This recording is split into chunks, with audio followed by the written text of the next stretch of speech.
Bueno, me ha tocado, por la gracia de Dios, el compartir la palabra hoy con ustedes.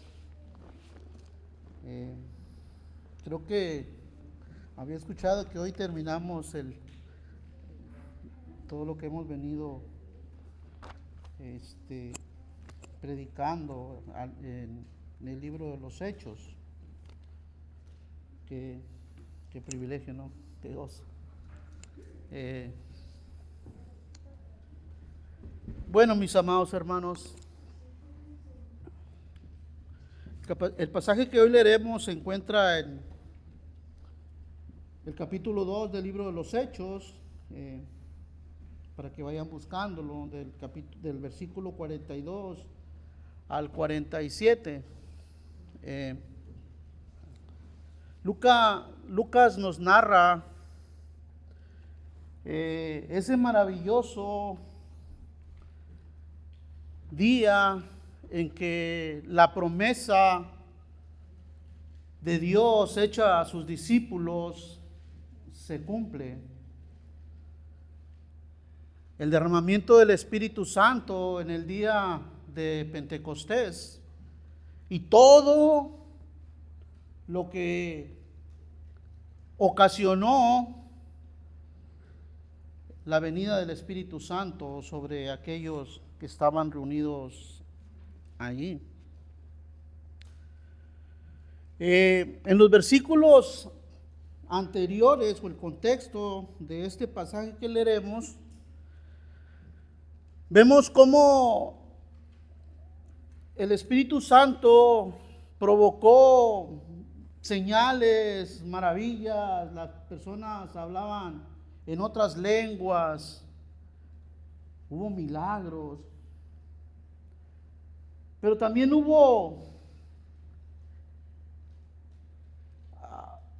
conversaciones no muy buenas en referencia a esto. La gente se burlaba, otros pensaban que estaban borrachos, lo que había ocasionado. Y vemos después cómo el apóstol Pedro, lleno del poder del Espíritu Santo, comienza a predicarles la palabra del Señor, comienza a decirles que esta era la promesa que el Señor había hecho en los días de Joel, que iba a derramar su Espíritu Santo sobre toda carne, para traerlos al contexto de lo que estaba sucediendo, porque ellos conocían la palabra de Dios. Y vemos, mis amados hermanos, lo que esto ocasionó. Vemos cómo el Espíritu Santo usó poderosamente al apóstol Pedro para traer a conciencia a todos aquellos que estaban ahí. Vemos cómo el Espíritu Santo aplica el Evangelio a los corazones de los incrédulos. Aplica el Evangelio a aquellos que Dios ha escogido desde antes de la fundación de los tiempos.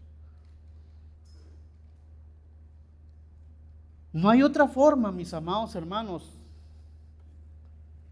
No hay otro medio por el cual el Señor trae a sus escogidos, sino es por la predicación del Evangelio y por la aplicación del Espíritu Santo en los corazones de aquellos que lo escuchan.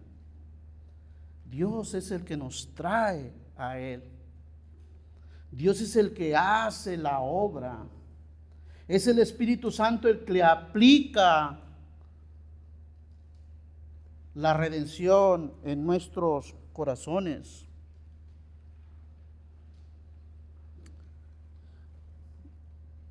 Haré quizá 3 aclaraciones, y la primera es esta, en la introducción, antes de leer este pasaje. Amados, la iglesia no nació el día de Pentecostés.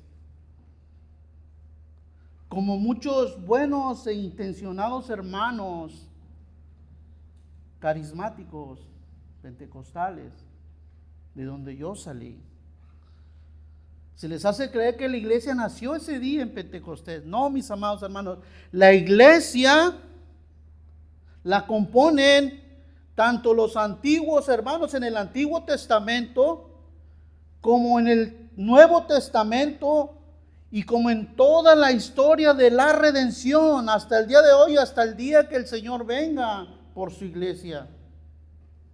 Él es el que la fundó. Primero llamó a Israel, Israel se rebeló, pero hubo un remanente que se mantuvo fiel.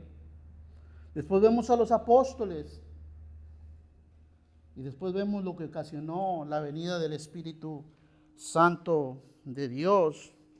Entonces, mis amados hermanos, la iglesia, como les decía, la aclaración, no nació en el día de Pentecostés. Fue una nueva etapa que se desarrolló en el día de Pentecostés. Y vemos, mis amados hermanos, cómo la palabra fielmente expuesta, fielmente explicada, el Espíritu Santo les decía, la aplica en los corazones de todos aquellos que le escuchan. Por eso aquí en el versículo 37 dice, y al oír esto, se compungieron de corazón.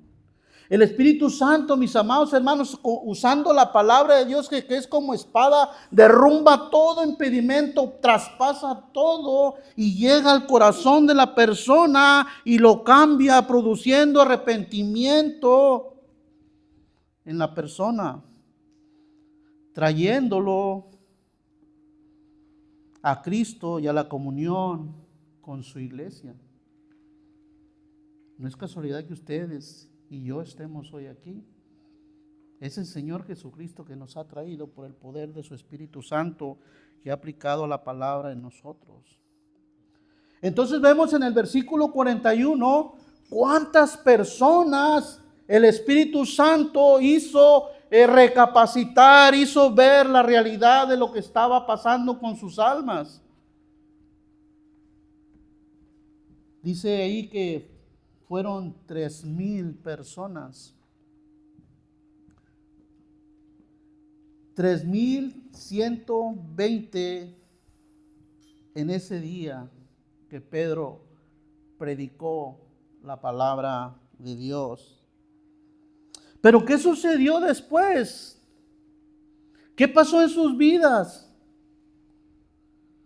¿Qué fue de todos aquellos que fueron añadidos a la iglesia en aquel día? ¿Qué es lo que nos enseña a nosotros hoy día? ¿Cuál es el modelo, como decían los hermanos, cuál es el modelo de una iglesia sana en el Señor? ¿Cómo ellos vivían? ¿Cómo ellos compartían? ¿Y cuál es la responsabilidad? Escuchen esas dos palabras. ¿Cuál es la responsabilidad y el compromiso que ellos tenían con la iglesia? ¿Y cuál es la responsabilidad y cuál es el compromiso que nosotros hoy día debemos tener con la iglesia local si verdaderamente somos discípulos del Señor? Ahora sí, acompáñenme a leer, mis amados hermanos, Hechos 2, del versículo 42 al 47, y la palabra de Dios dice así: y perseveraban en la doctrina de los apóstoles, en la comunión unos con otros, en el partimiento del pan y en las oraciones. Y sobrevino temor a toda persona, y muchas maravillas y señales eran hechas por los apóstoles. Todos los que habían creído estaban juntos y tenían en común todas las cosas, y vendían sus propiedades y sus bienes, y lo repartían a todos según la necesidad de cada uno. Y perseverando unánimes cada día en el templo, y partiendo el pan en las casas, comían juntos con alegría y sencillez de corazón, alabando a Dios y teniendo favor con todo el pueblo. Y el Señor añadía cada día a la iglesia los que habían de ser salvos. Permítanme orar unos momentos, amados. Señor y Padre de la gloria, Gracias, Señor, por este día, Señor. Tu día, Padre. Señor, ahora venimos, Padre, una vez más a adorarte, pero ahora trayendo el mensaje de tu palabra, Señor. Padre, usa mi vida, Señor, como la usas con nuestro pastor, Señor, nuestros hermanos, Padre, para traer, Señor, ese mensaje a nuestro corazón y mente, Señor, de lo que somos como iglesia, de cómo debemos de vivir, Señor, cuáles son nuestras responsabilidades y cuáles son nuestros compromisos los unos con los otros, pero más para contigo, Señor. Pon palabras entendibles, Señor, pon palabras que edifiquen, Padre, y gracias por cada uno de mis hermanos que sacrificaron su tiempo y su espacio para estar hoy día aquí, Señor, en tu casa, en la iglesia local, Padre. Señor, guarda a nuestra hermana Clarita, llévala con bien y así como salió, seas tú regresándola con bien para nuevamente, Señor, gozarnos de su presencia en su compañía, Señor. En el nombre de Cristo Jesús. Amén. Bien, mis amados hermanos, ¿qué es lo que vemos aquí primero? Los primeros hermanos de la iglesia primitiva, mis amados, tenían por prioridad, por responsabilidad, preocuparse por los aspectos espirituales en sus vidas. Esta primera iglesia, mis amados, tenía por prioridad aprender todo lo que le enseñaban o les enseñaban los apóstoles. Lo que ellos a sí mismos habían aprendido de quién, de su maestro, de nuestro Señor y Salvador Jesucristo, y cómo debían de practicar, cómo debían de vivir, tomando el ejemplo del Señor.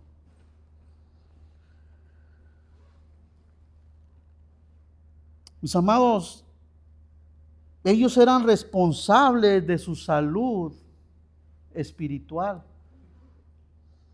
Cada miembro era diligente y constantemente poner en práctica en su vida todo el consejo de Dios.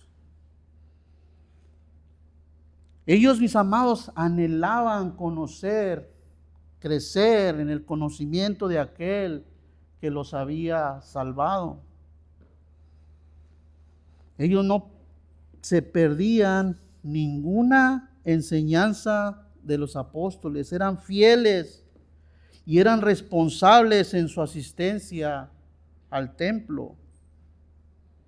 El mismo apóstol Pedro, en la primera epístola que él escribió en su capítulo 2, versículo 2 y 3, dice así, dice cómo anhelaban ellos.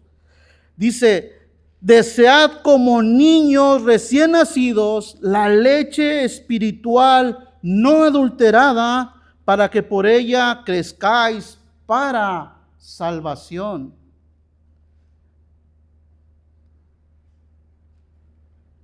Nuestras hermanas que han tenido hijos, yo cuando veía a mis hijos cuando recién nacidos que tenían hambre, cómo se desesperaban ellos por buscar la leche materna para alimentarse. Era una desesperación y un llanto. Así se sentían estos primeros cristianos, mis amados hermanos, buscando el conocimiento de Dios, saber y conocer a aquel que los había salvado. La segunda parte que dice el versículo 3 de la primera carta de Pedro, dice: si es que habéis gustado la benignidad de Dios o del Señor.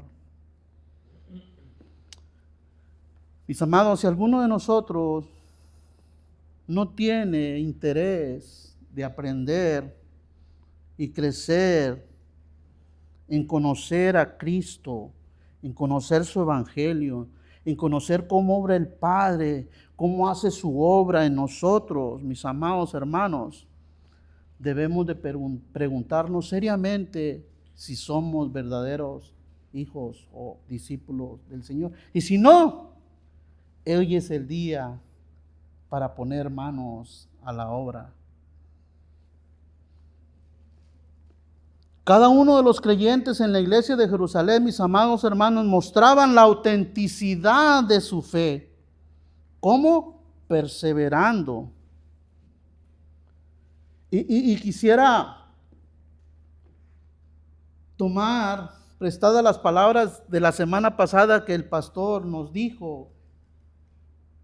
Pregunta, ¿acaso los cristianos del primer siglo no tenían problemas? ¿No se enfermaban? ¿No tenían necesidades? Y la respuesta es sí, claro.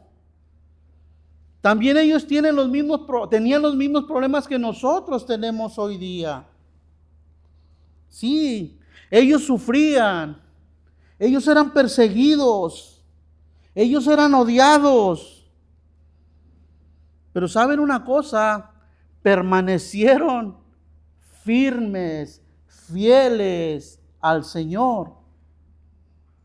Como nos lo dice el apóstol Juan en su evangelio, en el capítulo 8, versículo 31, cuando el Señor hace aquella analogía de la vid, que dice: si vosotros permaneciereis en mi palabra, seréis verdaderamente mis discípulos. Eso es lo que anhelaban estos cristianos. Eso es lo que nosotros debemos anhelar el día de hoy.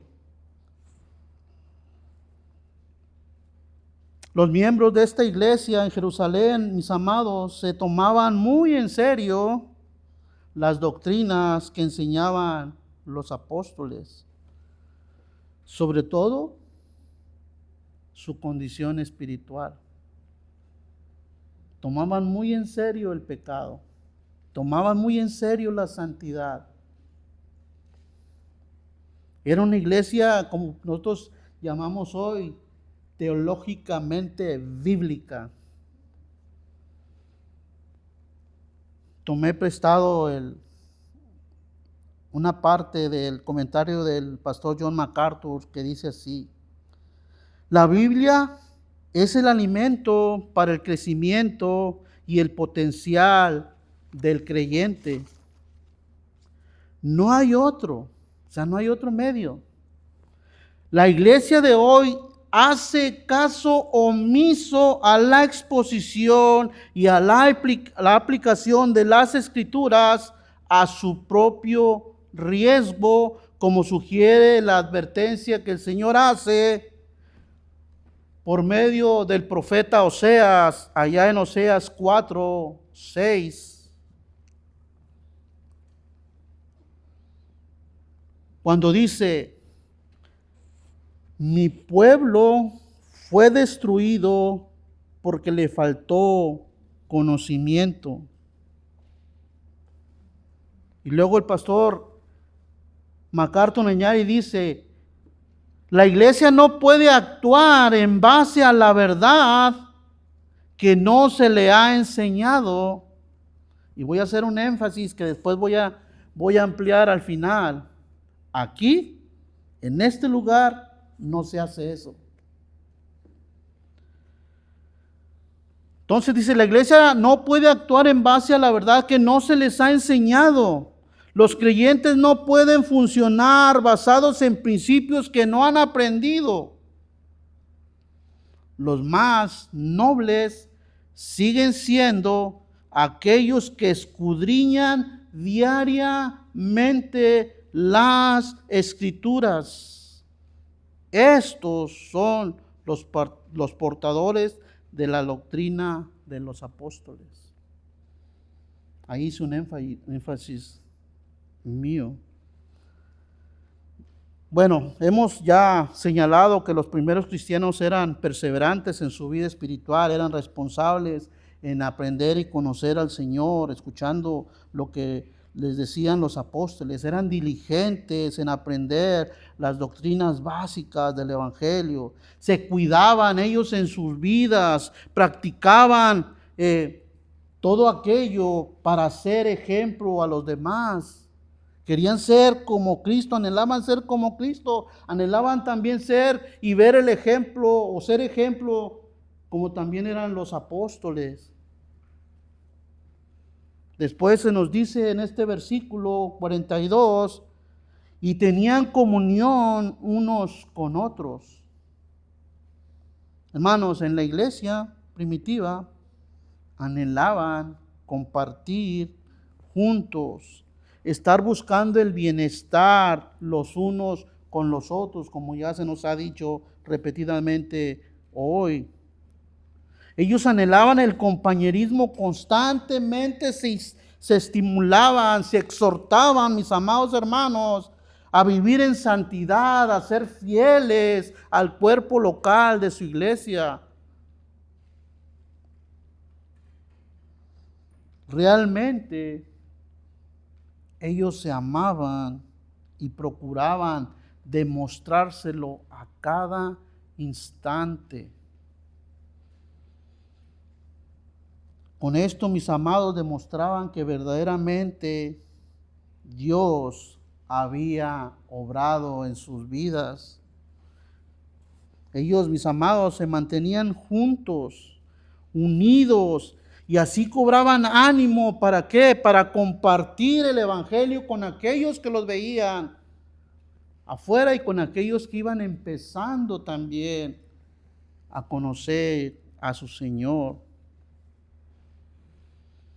Para ellos, mis amados, era vital vivir en comunidad, en coinonía, sirviéndose unos a otros. No anhelar eso entre nosotros, mis amados. Es un síntoma muy, muy serio en nuestra vida.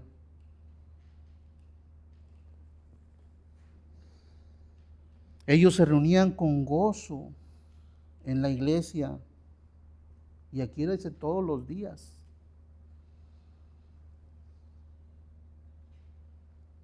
Ellos compartían lo que tenían.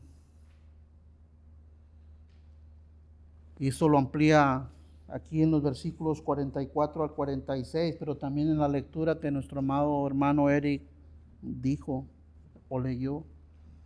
Para ellos, mis amados, era muy importante estar en comunión.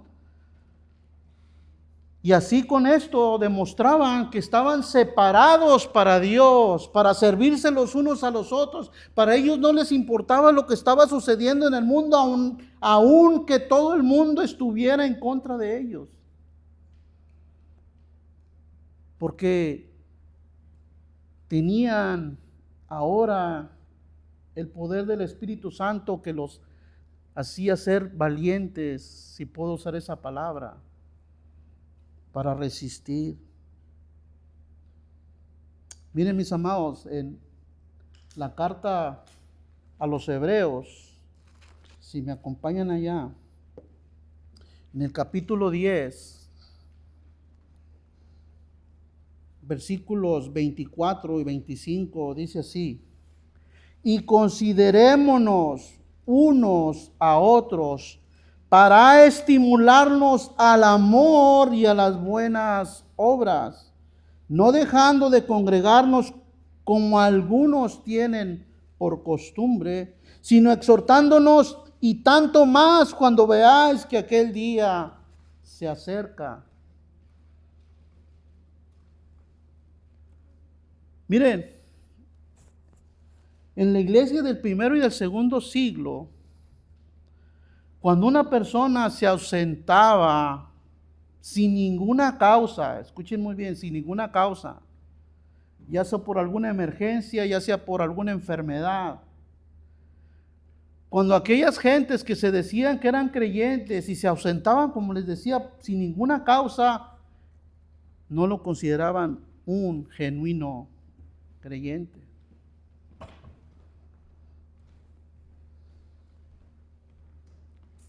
Mis amados,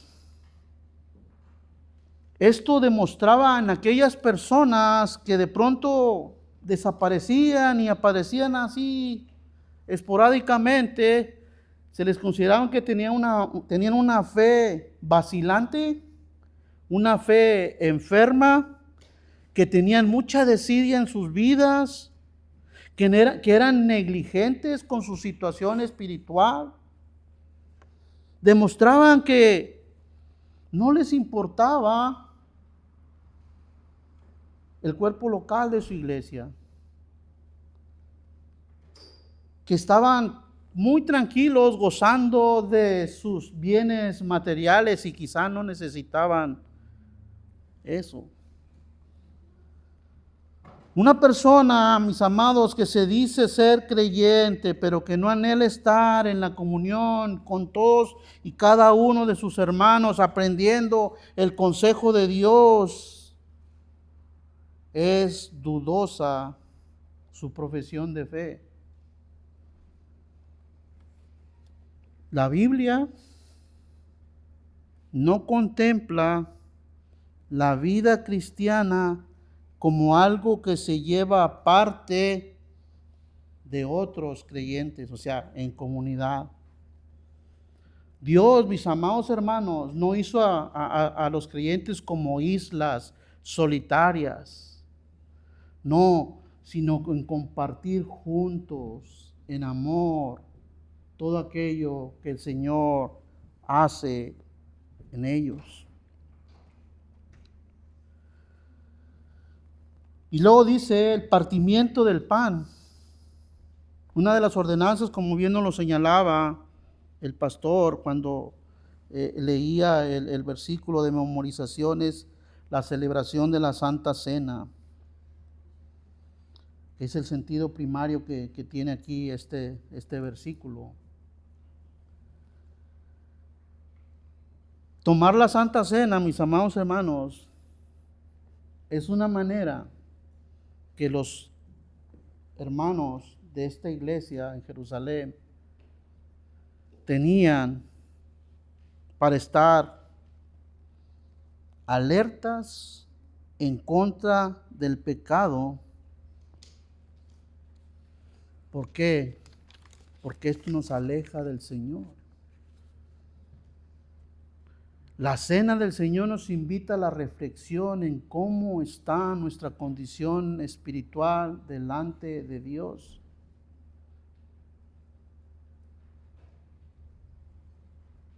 Y era un método que ellos aprovechaban para desechar todo aquello que estaban haciendo mal. Y que porque vivimos en nuestra humana debilidad, muchas veces se nos olvida. La cena del Señor, mis amados, para los cristianos primitivos era vital, porque se realizaban un examen interno, un examen exhaustivo, para después confesar los pecados delante del Señor. Así purificaba la iglesia, así se purificaba la iglesia y se santificaban ellos. Mis amados, recordar lo que nuestro Señor Jesucristo sufrió por nuestras maldades debe ser un motivo de reflexión muy profunda para cada uno de nosotros. No tomar en serio, mis amados, eso es exponerse a una catástrofe espiritual. Es una manera, mis amados, de mantenernos alertas contra las acechanzas del diablo, del pecado, porque ¿saben qué? Somos extremadamente débiles. Y más si nosotros nos alejamos o no le damos prioridad a las cosas del Señor. La iglesia se mantenía, mis amados hermanos, firme, pujante, cuando sus miembros tenían una comunión íntima juntos en oración.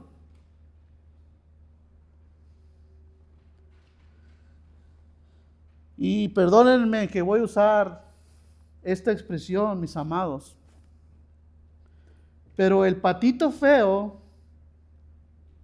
en muchas iglesias hoy día es ese medio de gracia que el Señor dejó a su iglesia, la oración. Quizá muchos digamos, no, pero yo sí oro en mi casa. Y está bien, sí, está bien. Pero el sentido aquí que nos deja es estar en comunión. Así como estamos ahorita orando, unánimes, por las necesidades, por las fortalezas o flaquezas que tengamos. Usando los medios que se nos proporcionan para estar en oración. Mis amados, alístense para el próximo viernes estar en oración. Porque eso es lo que nos da a decir la expresión aquí, cuando dice, y en las oraciones. Orar los unos por los otros, buscando el rostro del Señor juntos. Las oraciones que ellos hacían, mis amados hermanos, no eran oraciones individuales, sino que era toda la iglesia junta. Para hacer oraciones individuales, sí, las vamos y las hacemos en nuestra casa, en nuestros devocionales. Ellos eran el mismo, ellos sentían, se reunían con un mismo sentir y con un solo clamor. Desafortunadamente para muchos de nosotros la oración hoy quizá no es una prioridad y lo debe de ser, porque es como la sangre que mueve los músculos, que le da vida a los músculos. La iglesia primitiva o la iglesia del primer siglo tomó muy en serio, mis amados, este bendito medio de gracia que el Señor ha dado a su iglesia, porque esto los mantenía firmes en medio de qué, en medio de sus sufrimientos, en medio de sus persecuciones, incluso en medio de los martirios de los miembros de sus iglesias, como sucedió con los apóstoles, como nos narra más adelante también el primer mártir, Esteban.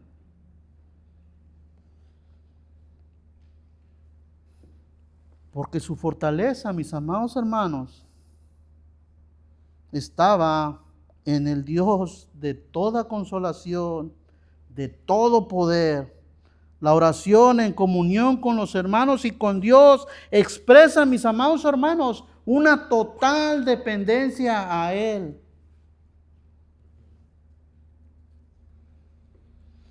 Y la iglesia primitiva lo reconocía.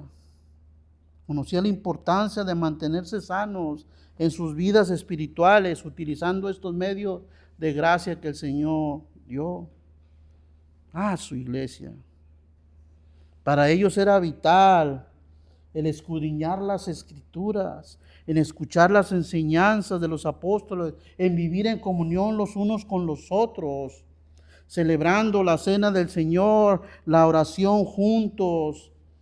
Eso los mantenía unidos, firmes en amor, en dependencia a Dios. Esa era la vida de la iglesia. Esa debe ser la vida de la iglesia. Después, mis amados, recordemos algo. Donde quiera que usted y yo estemos, donde quiera que nos movamos, la presencia del Señor está ahí. Él nos está viendo. Y esto lo entendieron muy bien los cristianos del primer y segundo siglo. Por esta causa se mantenían en temor. No un miedo,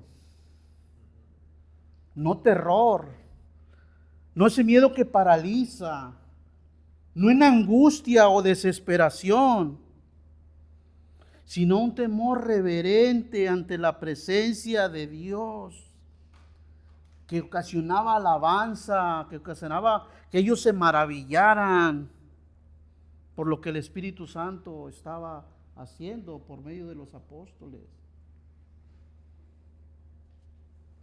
Era tan vital, mis amados, esto en la vida de los cristianos, que su testimonio impactaba a las personas dentro de la iglesia, pero también fuera de la iglesia. Porque había o vivían ellos una genuina espiritualidad.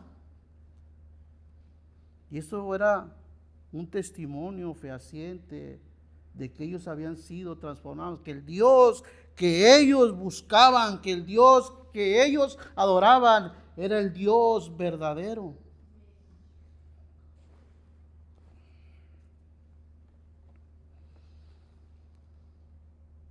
Deseemos eso en nuestras vidas.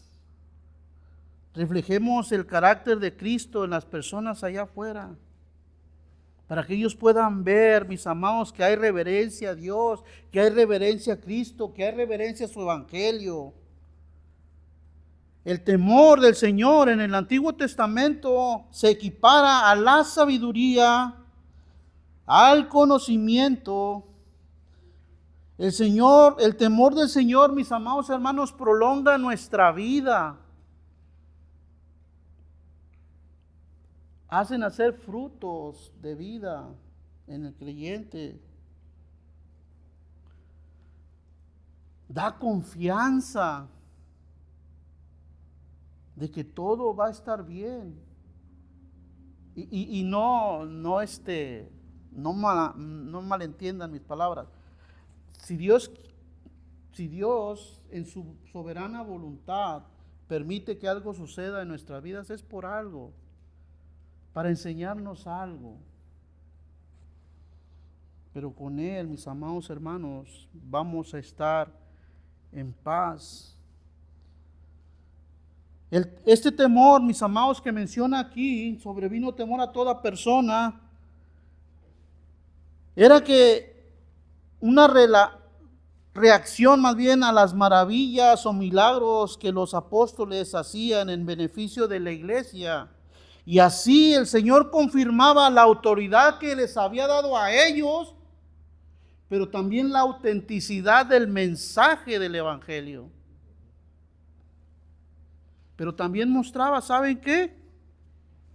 La compasión, el amor y el cuidado que Dios, nuestro Padre Celestial, tiene de cada uno de nosotros,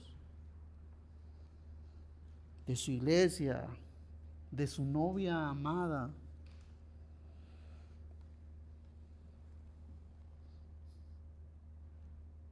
Había salvación, había sanidades y había liberaciones.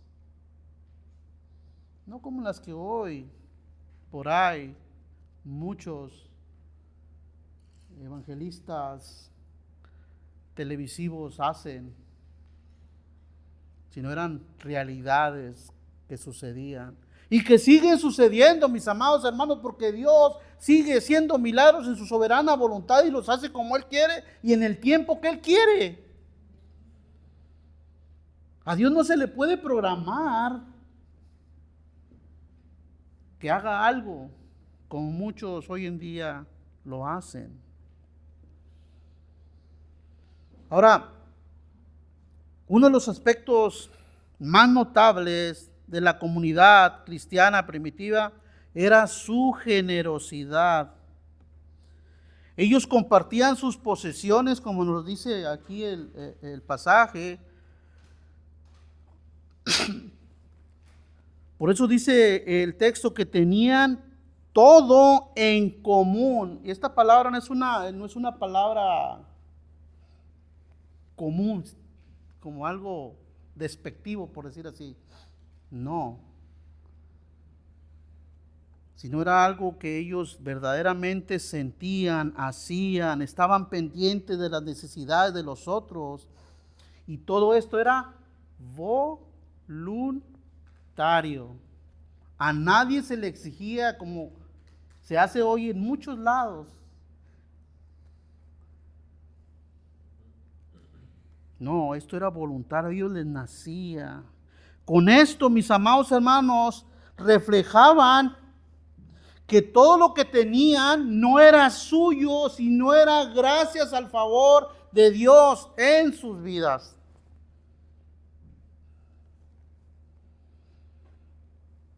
Ellos no estaban aferrados a eso, mis amados hermanos, como que si se los fueran a llevar hacia la otra vida, todo se va a quedar aquí.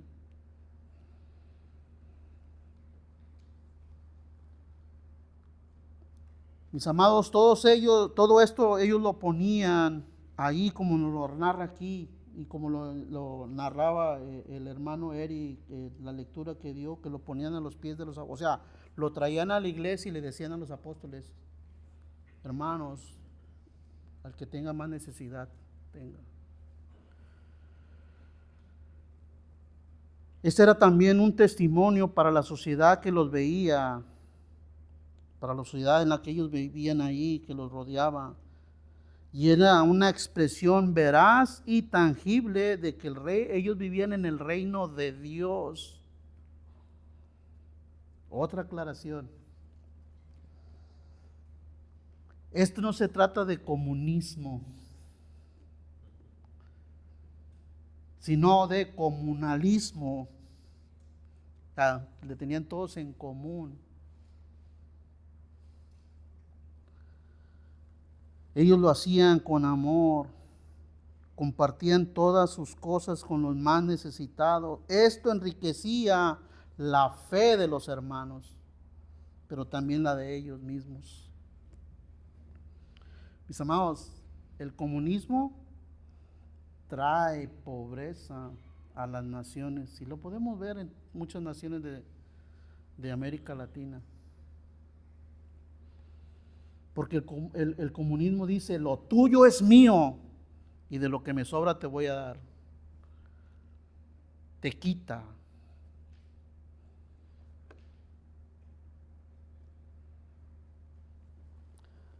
Miren, mis amados, estos hermanos hacían esto que hacían los cristianos en la antigüedad era una señal genuina de generosidad.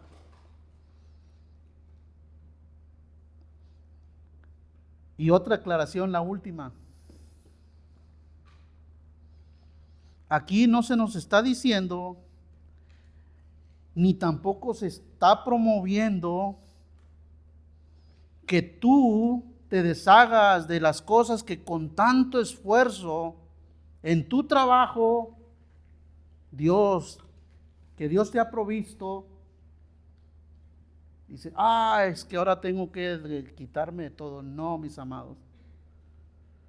Quizá en nuestras casas tengamos algo que no usamos. Algún aparato o X cosa, ¿no? Que la podemos vender, porque ese es el sentido que hacían ellos. Algo que ellos que tenían ahí, se desprendían voluntariamente y las vendían, como lo hizo Bernabé. ¿Lo vieron? Quizá tenía más casas y esa no la estaba ocupando. La voy a vender para ayudar a mis hermanos necesitados. No les estoy diciendo que vendan sus casas, amados. No. Ese no es el sentido, por favor.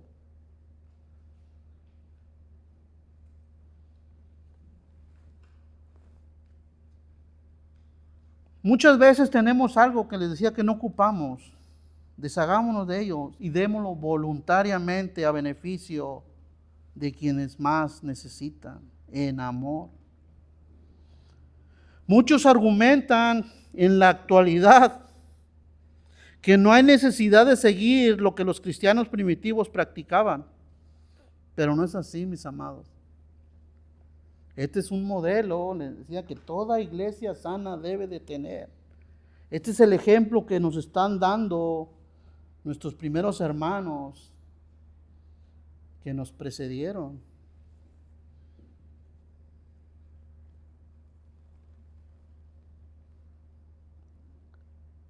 Los primeros cristianos, mis amados, continuaban reuniéndose diariamente en los atrios del templo. Recordemos que ellos todavía tenían una cultura judía, iban al templo, a los atrios, ahí se reunían.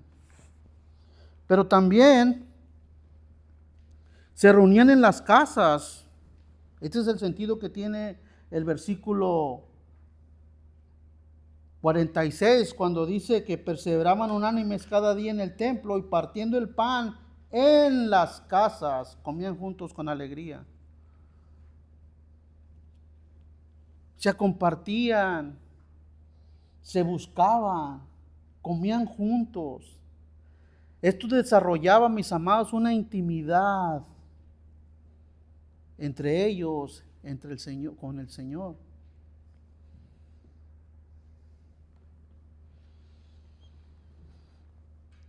Esta reunión, mis amados, regular para adoración y enseñanza en comunión y para compartir la comida era central en sus vidas.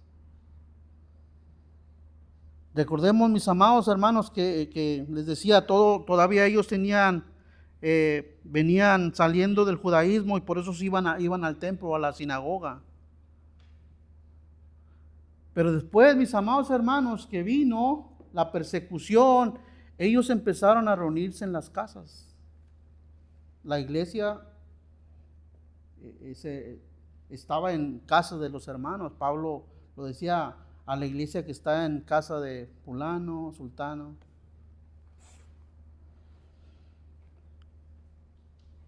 Como les decía, esto desarrolla una intimidad entre los unos con los otros, relaciones fuertes. Con esto nutrían su fe.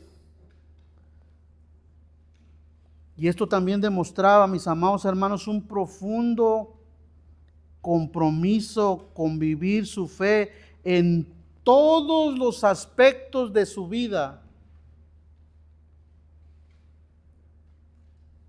Y lo hacían con alegría, pero con humildad también, mis amados. Se buscaban, se anhelaban los unos a los otros, porque esto traía felicidad. Y era otra forma de adorar al Señor, porque compartían la palabra entre ellos. La forma de vida de los primeros cristianos, mis amados, su compromiso, su responsabilidad en las disciplinas espirituales, traía adoración y gloria a nuestro glorioso Señor Jesucristo, quien les enseñó a los apóstoles a cómo vivir una vida en dependencia a Dios y en adoración. Este testimonio de ellos les concedía el aprecio de todos aquellos que los rodeaban, que los veían y les atraía. Yo quiero ser igual que ellos. Yo quiero vivir como ellos viven. Yo quiero adorar al Dios que ellos tienen. Esto hacía a la iglesia atractiva y lo hacía en amor. La vida de adoración comunión, generosidad y alegría de la comunidad cristiana primitiva era un poderoso testimonio para la sociedad que los rodeaba y los atraía a ella. Ellos llegaban a la fe en Cristo. El Evangelio, mis amados, transformaba la vida de aquellos. Todo esto no era por el esfuerzo de ellos,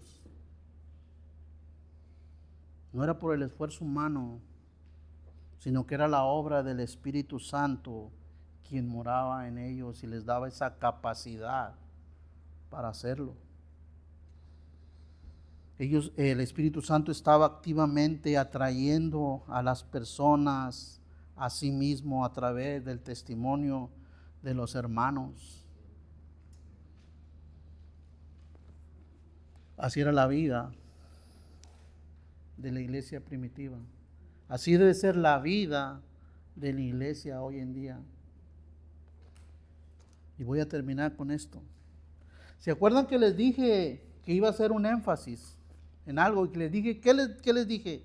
Aquí, en este lugar, no se vive esto. El pastor no lo escuchó. Aquí, mis amados, hay palabra. Aquí hay esas virtudes, mis amados hermanos, que describen aquí. Esta iglesia no es perfecta, mis amados.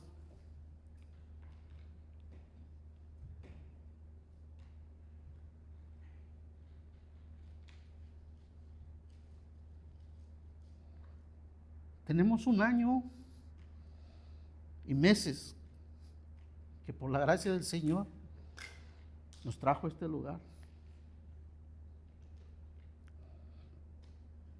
Mi esposo y yo hemos podido comprobar, mis amados, que aquí hay responsabilidad, que aquí hay compromiso, que aquí hay amor,